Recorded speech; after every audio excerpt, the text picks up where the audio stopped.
प्रिय भक्तजनों, आइए अब सुनते हैं बृहस्पतिवार व्रत की विधि एवं कथा। इस दिन बृहस्पतेश्वर महादेव जी की पूजा होती है। दिन में एक समय ही भोजन करें, पीले वस्त्र धारण करें, पीले पुष्पों को धारण करें। भोजन भी चने की दाल का ही होना चाहिए, नमक नहीं खाना चाहिए। पीले रंग का फूल, चने की दाल, पीले कपड़े तथा पीले चंदन से पूजा करनी चाहिए। पूजन के पश्चात कथा सुननी चाहिए।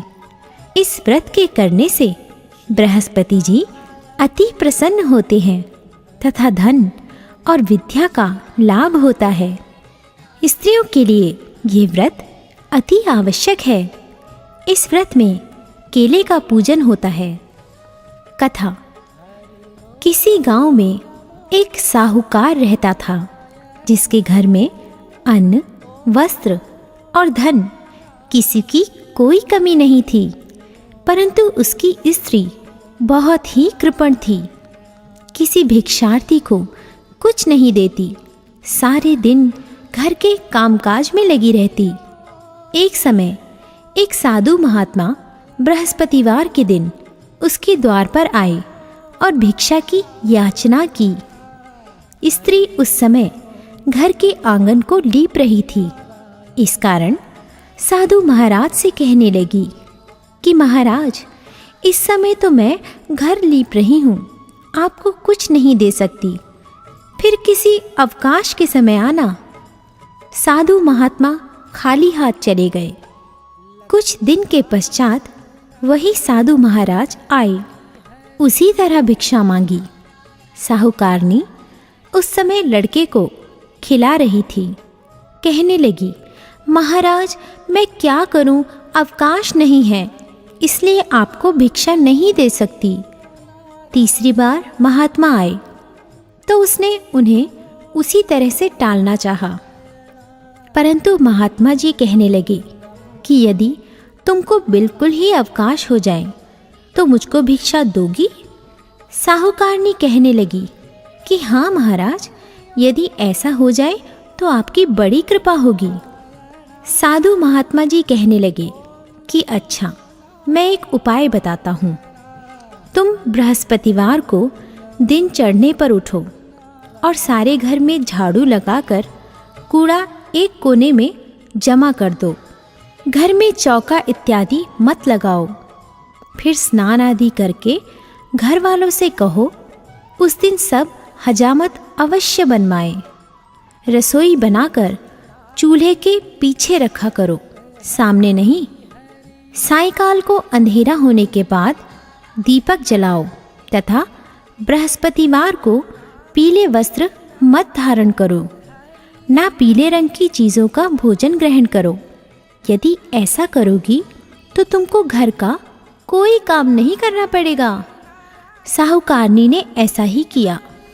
बृहस्पतिवार को दिन चढ़े उठी, झाड़ू लगाकर कूड़े को घर में ही जमा कर दिया। पुरुषों ने हजामत बनवाई, भोजन बनवाकर चूल्हे के पीछे रखा। वह सब बृहस्पतिवारों को ऐसा ही करती रही। अब कुछ काल बाद उसके घर में खाने को दाना न रहा।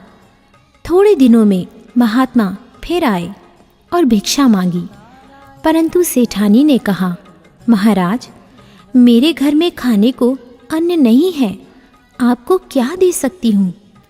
तब महात्मा ने कहा कि जब तुम्हारे घर में सब कुछ था तब भी तुम कुछ नहीं देती थी, अब पूरा अवकाश है तब भी कुछ नहीं दे रही हो।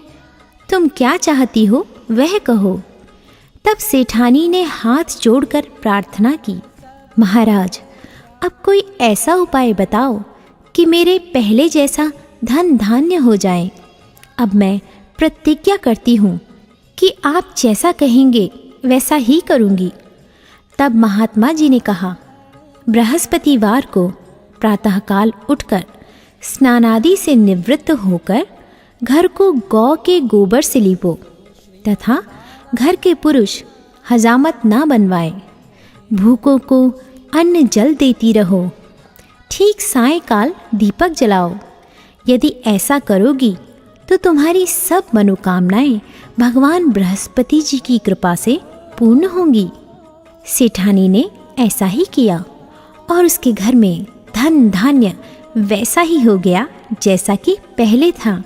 इस प्रकार भगवान बृहस्पति जी की कृपा से अनेक प्रकार के सुख भोग कर दीर्घकाल तक जीवित रही।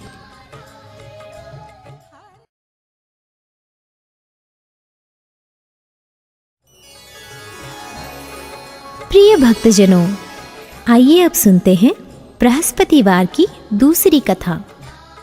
एक दिन इंद्र बड़े अहंकार से अपने सिंहासन पर बैठे थे और बहुत से देवता, ऋषि, गंधर्व, किन्नर आदि सभी सभा में उपस्थित थे।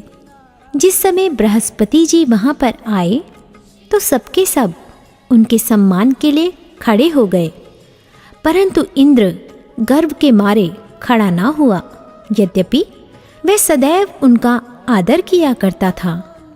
बृहस्पति जी अपना अनादर समझते हुए वहाँ से उठकर चले गए।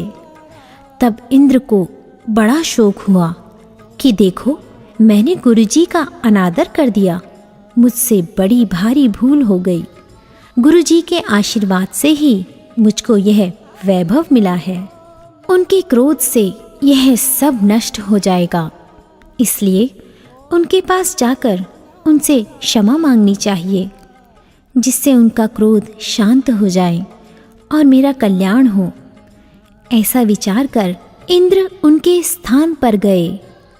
जब बृहस्पति जी ने अपने योग बल से यह जान लिया कि इंद्र क्षमा मांगने के लिए आ रहा है, तब क्रोधवश उनसे भेंट करना उचित ना समझकर अंतर्ध्यान हो गए।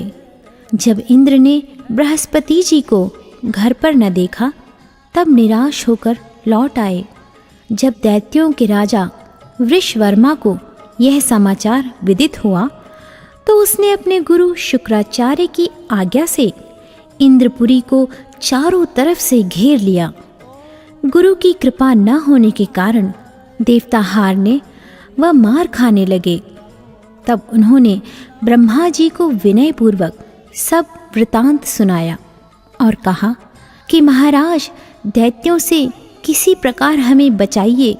तब ब्रह्मा जी कहने लगे कि तुमने बड़ा अपराध किया है, जो गुरुदेव को क्रोधित किया।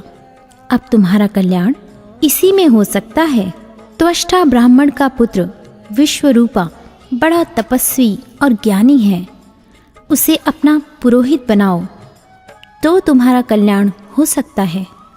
ये वचन सुनते ही इंद्र त्वष्टा के पास गए और बड़े विनीत भाव से त्वष्टा से कहने लगे कि आप हमारे पुरोहित बनिए, जिससे हमारा कल्याण हो।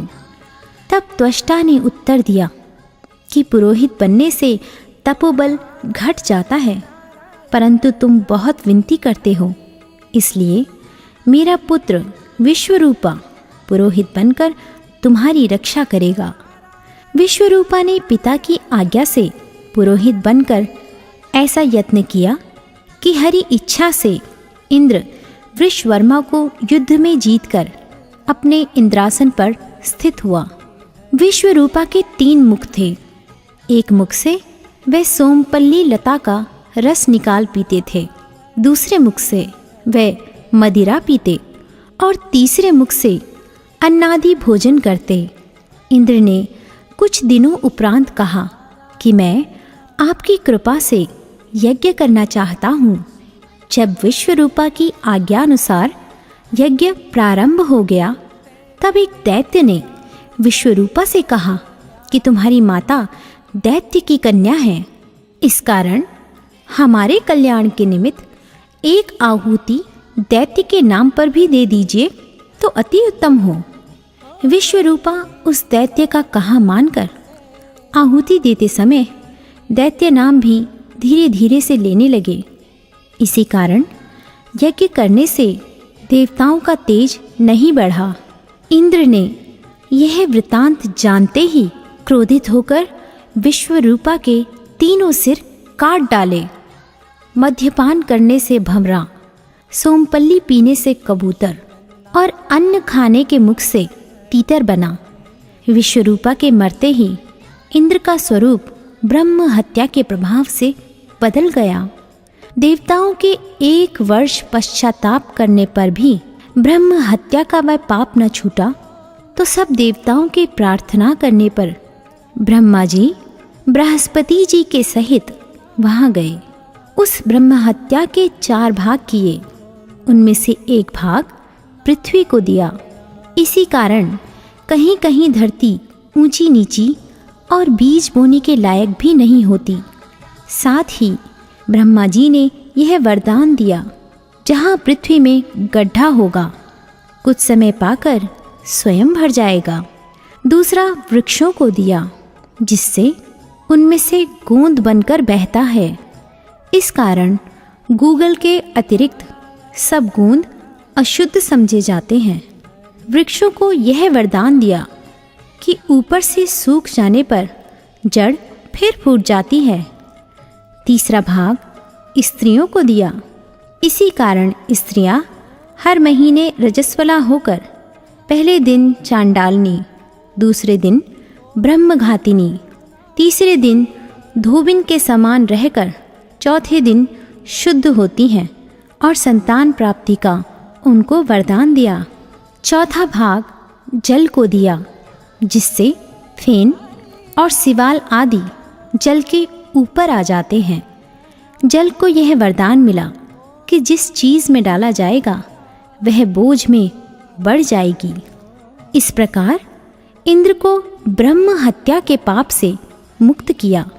जो मनुष्य इस कथा को पढ़ता या सुनता है, उसके सब पाप बृहस्पति जी महाराज की कृपा से नष्ट होते हैं।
करूं जिसकी